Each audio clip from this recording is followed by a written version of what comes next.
And much like how I picked a movie on my list and you picked it, next up we have the classic, or is it a classic? The 1979 When a Stranger Calls, in which case a psychopathic killer terrorizes a babysitter, then returns 7 years later to menace her again.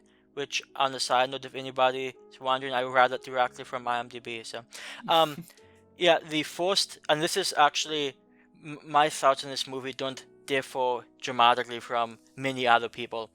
And I saw this movie like I don't know, like between 3 and 18 years before, so I've seen it before. But the first like 20 minutes, I think are really good. I have a really good time with it. I think it's a great atmosphere. Then the movie sort of switches to almost a more procedural investigation crime type thing going on, which has a few interesting. It's not bad. It just has a pretty different feel to it, and it picks up a little bit toward the end. But honestly, once you get past the beginning, it never really captures the same vibe it used to have.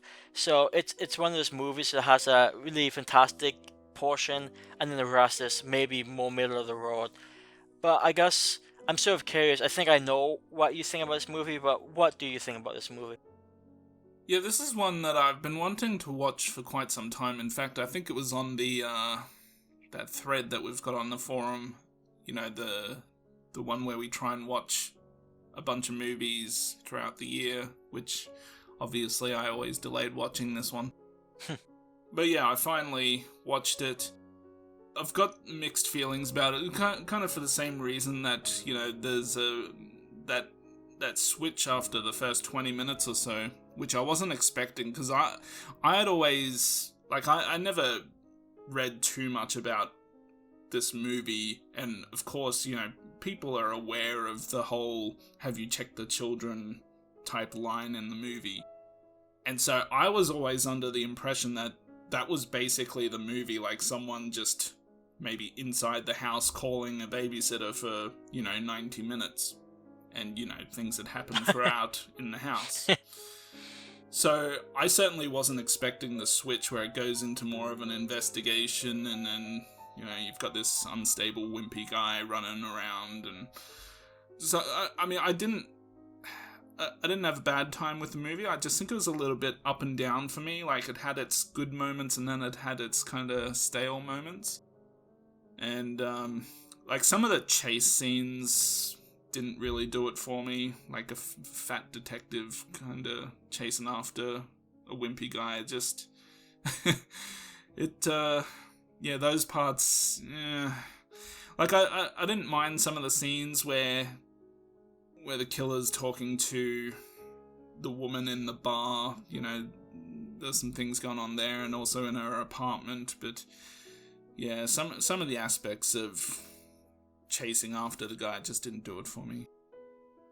There are a couple of things in the movie, though, that I do want to point out.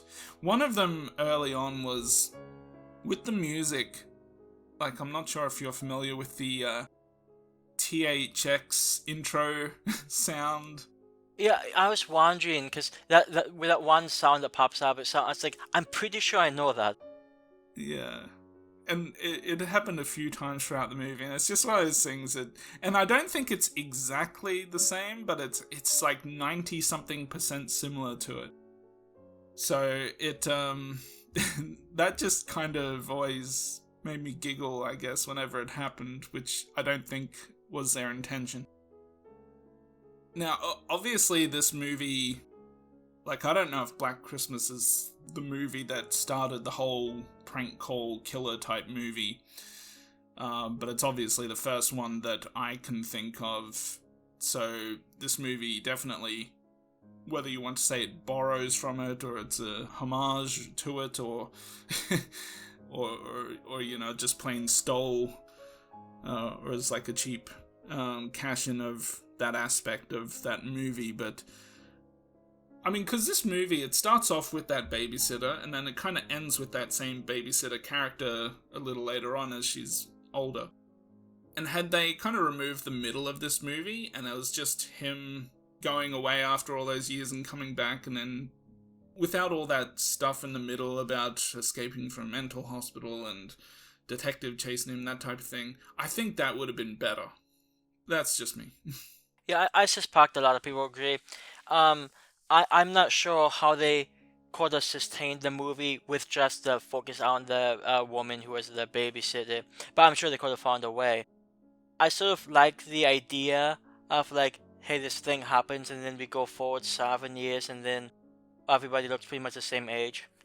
But um, I like the idea of this private detective sort of trying to chase down this escaped patient. Though I think he found him way too easy. Like in 15 minutes, boom, like finds him on the street. Like it's not even difficult. But the final execution isn't always the most exciting stuff. So there is like a really amusing conversation in which this guy, the main private detective guy who used to be a cop, is talking to one of his cop buddies. It's like, hey, I'm going to kill this guy, and the cop's like, well, okay, just make sure you do it safely. That's the cops for you. Like that scene, it's not supposed to be funny because it's a '70s movies and there's like no funny '70s movies, but that just cracked me up when that scene came on. Because that's not really the direction I expected it to go. It's like, hey, just be safe and you can do it. Yeah, well, spoiler alert, I guess. He did go out and do it. Although he did not use the little needle thing I was hoping he was. He used a gun, which is a lot less exciting.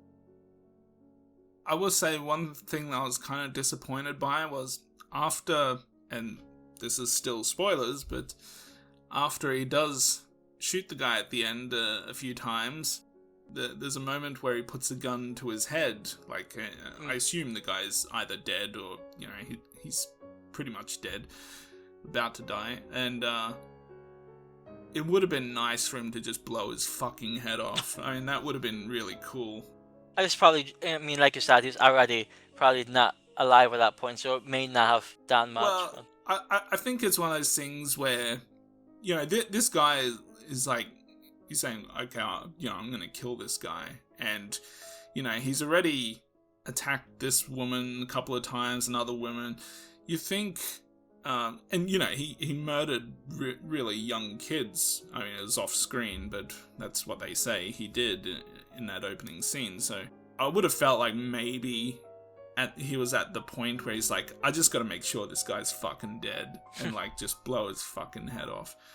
And like, I know there's like a TV sequel to this movie, and people say it's actually a pretty decent sequel. I don't know if it's the same killer coming back or not, but if it is, I mean, I haven't seen the sequel yet, but if it is the same guy coming back, you know this part of the conversation is going to come back too, where he should have blown his fucking head off. So I actually have seen the sequel a while back. From my recollection, the main people who come back from this movie would be the babysitter woman, and actually the overweight detective guy is actually still alive in '93 when the sequel came out, so he also pops back.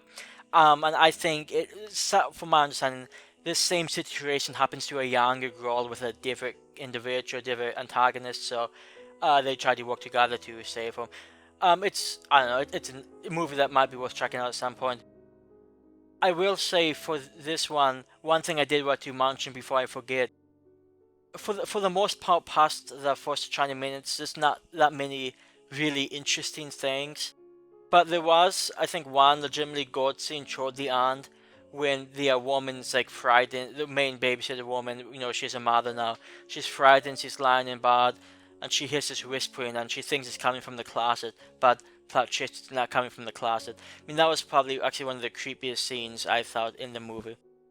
Well, I agree, but there's one aspect of that just, like, I usually, these types of things don't usually bug me, and I'm not gonna say it like really bugged me, but I just can't help but think, I mean, spoiler alert, we know where the killer actually is, and I just can't see myself believing that someone could think it's coming from a closet across the room when it's actually coming from right next to you. Yeah.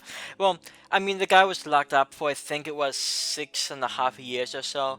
So maybe during that time he just practiced throwing his voice. Yeah. Unless he had like a little tape recorder playing in the closet or something, which I highly doubt.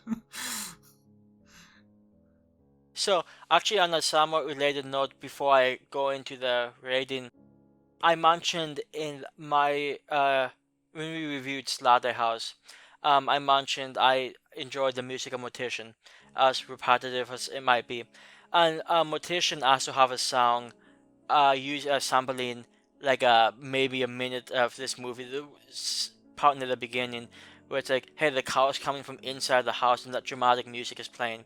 The THX music. Yeah, yeah.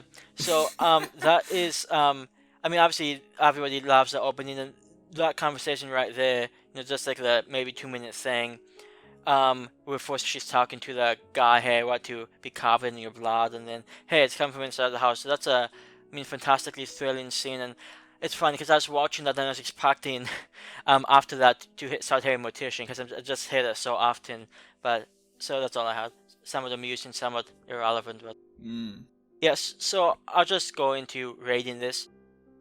When a Stranger Cows is certainly a product of its time. Like Chucky said, it feels somewhat similar to Black Christmas. The whole phone thing going on, which I know has happened earlier, but it has a very 70s vibe, very sometimes slow moving. It's occasionally interesting.